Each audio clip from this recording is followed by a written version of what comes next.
Hello everyone, Silent here and welcome back to another Bedrock Edition tutorial. Today I'll be showing you how to build an instant item repair station and XP storage bank module. These things are extremely convenient as you simply approach them, take out one item and you instantly get a ton of experience, which you can then use to instantly repair any of your tools, weapons or armor that you might need some more durability on using mending.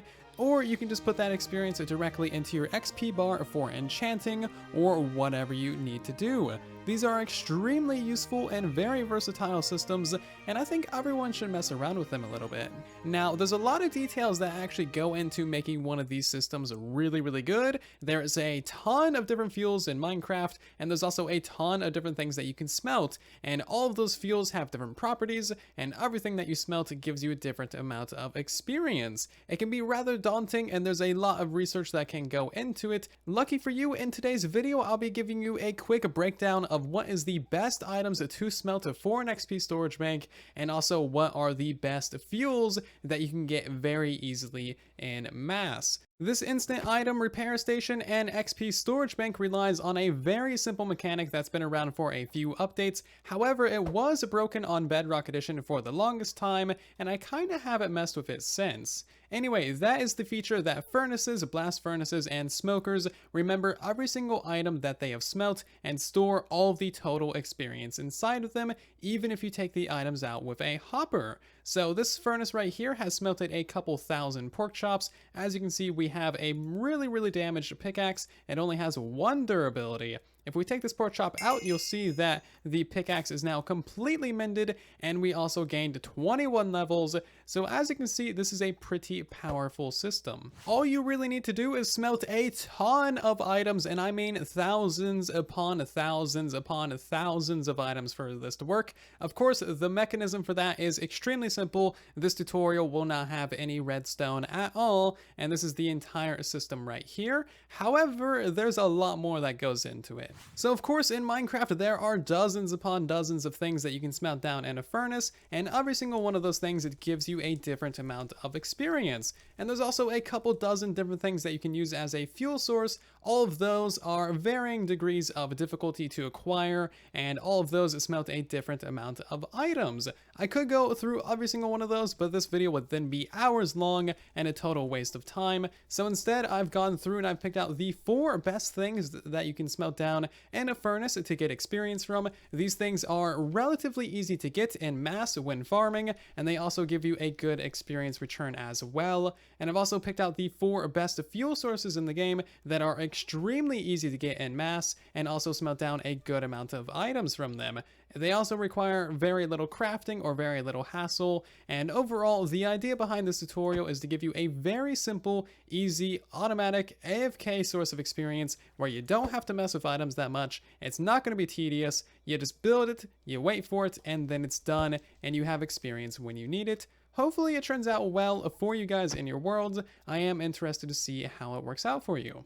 So of course, if you want to, you can just build this thing in your world, skip this entire video, and probably have a lot of pain and suffering along the way. Even though the design is relatively simple, you still need all the rest of the information in this video. The design itself isn't actually that important. The important bit is all of this information over here, which I'm gonna have to turn into a spreadsheet. So let's quickly go over the items that you can smelt for the best experience return, and these are the items that you can easily get in mass, including any kind of raw meat, fish, pork chops, mutton, you name it. And then we have cactus, pickles, and kelp. So the experience return of these is wildly varying. The raw meats give you 0.35 experience per item, cactus and pickles give you 0.2, and the kelp gives you 0.1 experience. So as you can see, raw meats is definitely the way to go. It is 35 times faster than the kelp.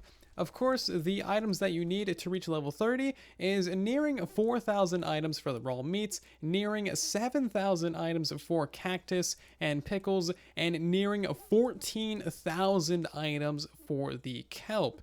Now, one thing that's important to keep in mind is that when you're smelting down meats or kelp, you can actually put them in a smoker, and those smelt at twice the speed of a furnace. And that means that in total, to get 30 levels of experience from raw meats, you will need to spend 5.5 hours smelting down in a single furnace. That's a long time, but it will go quick when playing Minecraft, and it's certainly quicker than the 19.3 hours it'll take you to smelt down enough cactus, pickles, or kelp.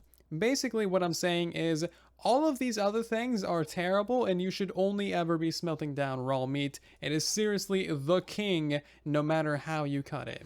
Okay, let's take a quick look at the best fuel sources on the Bedrock Edition platform. This is actually exclusive to Bedrock Edition due to the scaffolding smelt limit. So I could go ahead and read off this entire list like I did with the previous one, but basically sticks are on there due to a witch farm, bamboo is down there at the bottom because it is the easiest to get, and scaffolding is the absolute king of the mountain. No matter how you cut it, scaffolding is going to be your best bet. It is infinitely easy to farm bajillions of bamboo. It takes 6 bamboo and 1 string to make 6 scaffolding, and every single scaffolding smelts down 6 items, meaning that these are the materials that it takes to smelt down an entire double chest of items. It is incredibly easy, it is very little crafting, and it completely decimates kelp blocks, sticks, and of course default bamboo.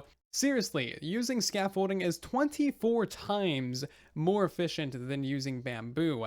But Silent, I thought this was an instant item repair tutorial. Well, it is, and here is all the statistics for what you need to smelt to repair any kind of tool in the game. So as you can see, we have items to repair any form of netherite tool, any form of diamond tool, and then of course the elytra. And then we have the raw meat that you'll need to smelt. You'll need 2,900 raw meat smelted to repair a netherite tool, 2,230 raw meat for a diamond tool, and only 618 raw meat for an elytra. For a netherite tool, that's going to take 4 hours. For a diamond tool, that's going to take 3 hours. And for an elytra, it's only going to take 52 minutes. And that concludes my TED Talk. Hopefully you found that interesting and somewhat fascinating. And from that, you should have learned 2 very important things. 1, build yourself an utterly massive fish farm to get yourself millions upon millions of these cute little fishies that'll give you the most experience in the least amount of time using the least amount of fuel if you use a smoker.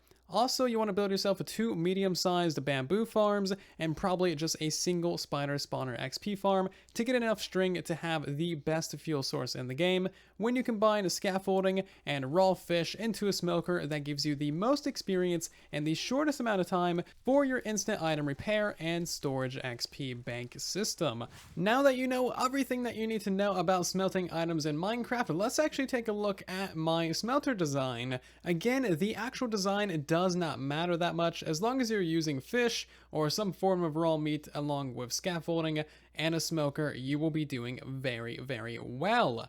So we're going to go ahead and build this up real quickly. At the bottom, you want a double chest, hopper, smoker above that, lever on the front side of it. You then want a hopper going down into it and a hopper facing to the side, of course. Hopper into the back side, and then also another hopper facing to the side right here, and that is literally the basics of it.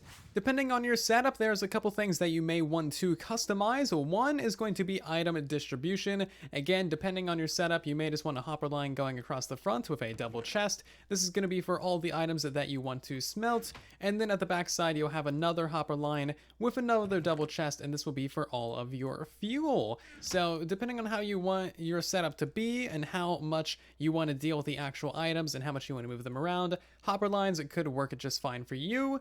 Or you could set up a water stream depending on what farms you have set up and where your smelting array is. You may want a water stream for the front side to deliver all of your fish or smeltable goods, and then you may or may not want a water stream for the backside to deliver all of your fuel. Again, it really just depends on your particular setup. So of course, this is a customizable system. You can tell this system to give you any amount of experience that you like just by configuring the storage out the underside of the furnace. How are we doing this without any redstone, you might ask? it is actually fairly straightforward. So let's say that this cell right here, for example, is trying to give us 30 levels of experience, and we want it to give us 30 levels of experience. Of course, we're smelting down meats, so we know that we need a double chest and 9 stacks of meat to give us level 30. We know that we have the double chest of storage, we have 5 slots right there, another 5 slots right there, and then the slot inside the hopper. So that is a double chest and 11 slots that it can smelt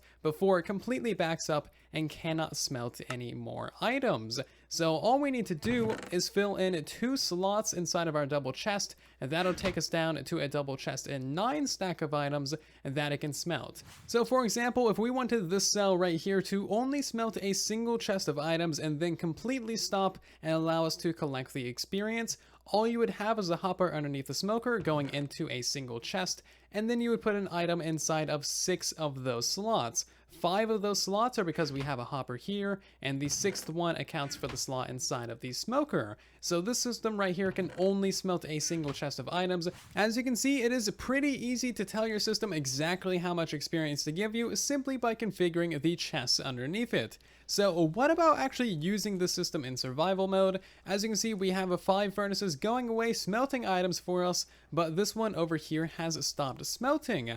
That is because the entire system underneath it is completely backed up. It has smelted as many items as it possibly can. In a situation like this, you want to flick the lever, and now you can take your items out whenever you want to get your experience.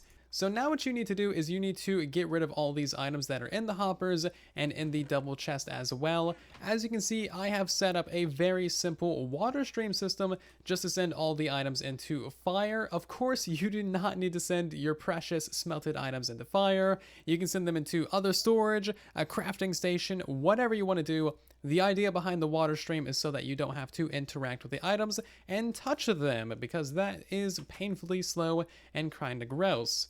So what you want to do from here is get yourself some nice boots, a decent axe, and completely fill up your inventory with items that you are not smelting so that you don't pick up anything in your inventory. We're going to go ahead and also get a chest onto our inventory as well. Simply break this chest, we'll pick up the chest, all of the other items will go into our system, and then we can go ahead and take all the items out of these hoppers as well. It's not the most convenient thing in the world, but it is redstone free and mostly lag free as well. So now if you want to have the system start smelting for you again, all you need to do is unflick that lever and it is ready to go. Of course, make sure to configure your chest with however you had it configured before.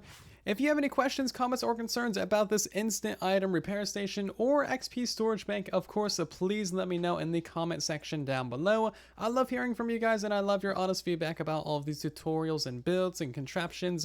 I hope that you have learned a lot about smelting in today's video, and also maybe found the contraption behind us kind of interesting.